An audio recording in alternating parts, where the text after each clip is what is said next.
दोस्तों चलिए आज हम बात करते हैं कि कलयुग का अंत कब होगा, कलयुग कैसे खत्म होगा, घोर कलयुग कब आएगा, कलयुग का शुरुआत कब हुआ था और कलयुग में आगे क्या होगा। तो चलिए आज हम इसी विषय पर बात करते हैं। अभी हम जिस युग में जी रहे हैं पुराणों और शास्त्रों के अनुसार इसे कलयुग कहा जाता है। कलयुग से पहले भी बहुत सारे युग थे, उन्हीं में से कुछ युग है त्रेता युग, द्वापर युग और सतयुग। त्रेता युग का भी अंत हुआ था और सतयुग का भी अंत हुआ था और हम पुराणों की बात माने तो कलयुग का भी एक न एक दिन अंत जरूर होगा।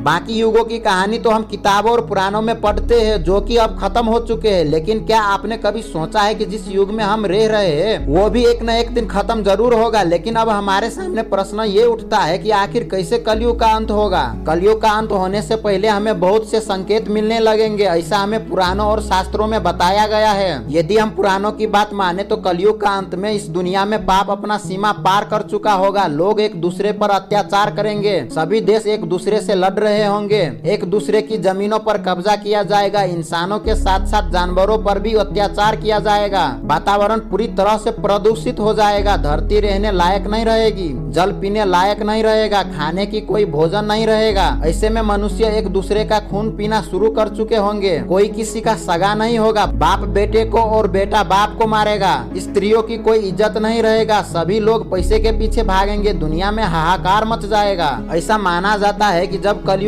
को 5000 साल पूरे हो जाएंगे तब गंगा नदी सूख जाएगी और जहाँ से वो आई थी वहीं लौट जाएगी। और जब कलयुग के 10,000 वर्ष पूरे हो जाएंगे तब जमीन पर अन्न उगना बंद हो जाएगा, पृथ्वी पूरा पानी से भर जाएगी, समुद्र सारी धरती को अपने अंदर समा लेगा, लोग पूजा पाठ और धार्मिक काम करना बंद कर देंगे, मनुष्य की तुलना पापियों से की जाएगी, मनुष्य की आयु घटकर 20 से 30 वर्ष ही रह जाएगी, चारों ओर पाप ही पाप होगा, सभी मनुष्य सुख शांति के जीवन छोड़कर अत्याचार जीवन जीना शुरू कर देंगे, पृथ्वी के साथ साथ दुनिया का भी अंत होने लगेगा। कलयुग का अंत आते ही इंसान अजीब सी हरकत करने लगेगा। जब पाप अपनी सीमा पार कर जाएगी तब भगवान विष्णु कलयुग में कल्कि का अवतार लेंगे, क्योंकि उस समय कलयुग में पूरी तरह से हैवानों और शैतानों का वास होगा। पुराणों में धरती पर कल्कि के अवतार के बारे में ऐसा कहा गया है, जब धरती पूरी तरह से पापियों से और पाप के बोझ तले दब जाएगी, इस धरती पर पाप इतना बढ़ जाएगा कि सहने योग्य नहीं रहेगा, तब भगवान विष्णु कल्कि का अवतार लेकर धरती पर आएंगे और इस धरती को पापियों और हैवानों से मुक्ति दिलाएंगे।